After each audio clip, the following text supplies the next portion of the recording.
Israel में अचानक इतनी बड़ी सैन्य तैयारियां आखिरकार क्यों हो रही है?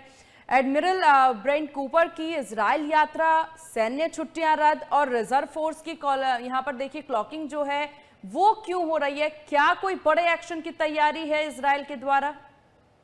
देखिए, इसराइल कंटेम्पलेट कर रहा है, अमेरिका कंटेम्पलेट कर रहा है कि अगर हम नहीं लड़ पाए क्या इसराइल अकेले ईरान पे चढ़ाई कर ले। क्योंकि देखिए, कल परसों हमने बात की थी सीमा बहन, वो ट्रंप को उसके जनरलों ने कहा कि भाई जिस हिसाब से आप लड़ रहे हो टुक टुक वाली लड़ाई, आज यहां बॉम्बिंग कर दो यहां कर दो, कह रहे इससे जितना ईरान का नुकसान होना था हो गया।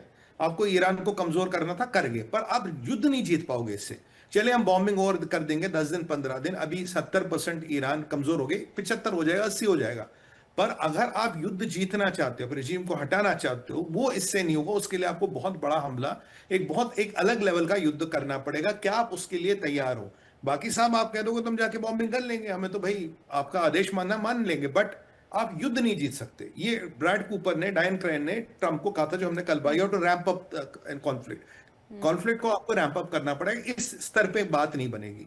अब क्या हुआ कि उस पर भी अब बातचीत हो रही है, यहां से इसराइल का धैर्य कम हो रहा है। देखिए, जो आसपास जो अलायंसेस हो रही है, इसराइल के लिए अच्छी बात नहीं है। जो मक्का अलायंस वगैरह इसराइल के लिए दिक्कत का कारण है, 101% कारण है।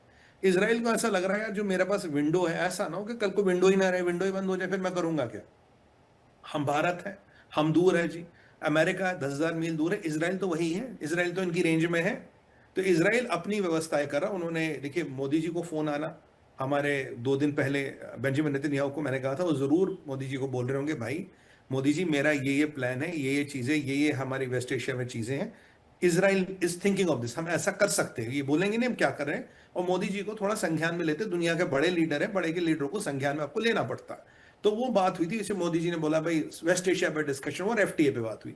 केवल एफटीए पे बात करने के लिए तो उनके फाइनेंस मिनिस्टर गोयल साहब से बात करते हैं ना, मोदी जी से एफटीए के लिए बात नहीं करेंगे नेतन्याहू। और भी बहुत सी बातें हुई होगी, और जैसे 2 स्टेट सोल्यूशन वगैरह उन्होंने रिजेक्ट कर लिया, और अमेरिका को बोल दिया आपका गाजा पीस प्रपोजल भी मुझे मंजूर है नहीं। तो मोदी जी से बात की होगी उन्होंने। अब देखिए, जब ये इसराइल बातें कर रहा, तो इसराइल के पास विकल्प अकेले जाए। दूसरी डेवलपमेंट होती है कि इसराइल में गए हैं ये ब्रैड कूपर, जो सेंटकॉम के हेड है, एडमिरल ब्रैड कूपर। ये उस क्षेत्र का जो मिलिट्री कमांड है अमेरिका का, सेंटकॉम, उसको हेड करते हैं।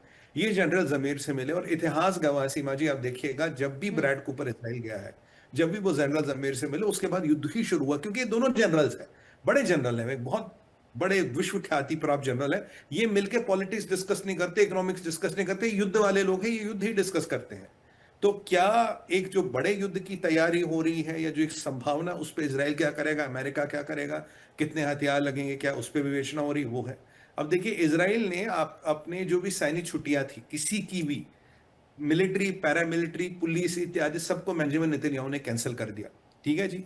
2,40,000 रिजर्व्स, 2,40,000 रिजर्व्स। आप जानते हैं कि इसराइल में हर वहां का नागरिक एक सैनिक है, सबकी मिलिट्री ट्रेनिंग होती है, महिलाओं की भी होती है, पुरुषों की भी होती है। 2,40,000 रिजर्व्स को इसराइल ने बुलाया। ऐसा नहीं, इसराइल ने ऑलरेडी रिजर्व काफी बुला के डिप्लॉय भी कर लिए है। ये नई कॉल है, ये हाल फिलहाल के सालों में सबसे बड़ा एक बार बुलाने वाली कॉल है। इससे पहले करीब 1.25 लाख की कॉल हुई थी। 2.5 लाख लोग को उन्होंने फिर बुलाया कि आपकी जरूरत पड़ेगी डिप्लॉयमेंट के लिए।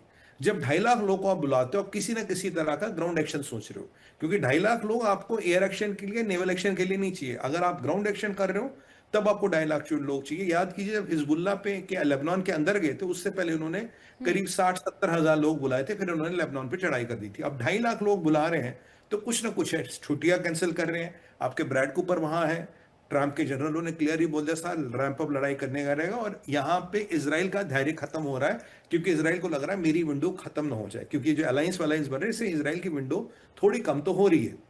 मोदी जी को फोन करना, अमेरिका को डिफाई करना, जेडी और नेतन्याहू की नहीं बनती, सब जानते हैं। और नेतन्याहू और जेडी का स्टेटमेंट कि भाई I am only bothered about America, मुझे अमेरिका की चिंता, मुझे और किसी की चिंता है नहीं।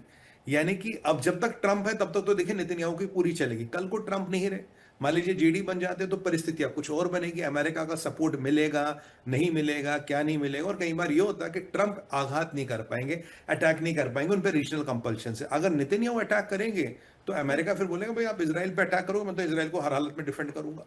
तो मैं युद्ध शुरू नहीं कर सकता, पर युद्ध में सेकंड लेवल पे एंट्री मार सकता हूं। ये अमेरिका की भी नीति हो सकती है, क्योंकि ब्रैड कूपर और जमीर का मिलना केवल और केवल युद्ध और युद्ध की स्ट्रेटजियों को डिस्कस करने का विकल्प है। न ये पॉलिटिशियन है, न ये इकोनॉमिस्ट है, न ये प्रोफेसर है, न ये कुछ और है, ये जनरल है। ये युद्ध की बातें करते हो, युद्ध को डिस्कस करते हैं, और इतिहास गवाह है जब जब ये मिले तब तब युद्ध हुआ है, बड़ा युद्ध हुआ। अब देखते हैं क्या होगा।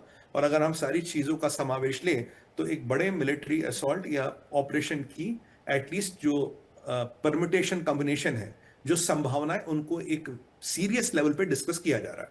जी।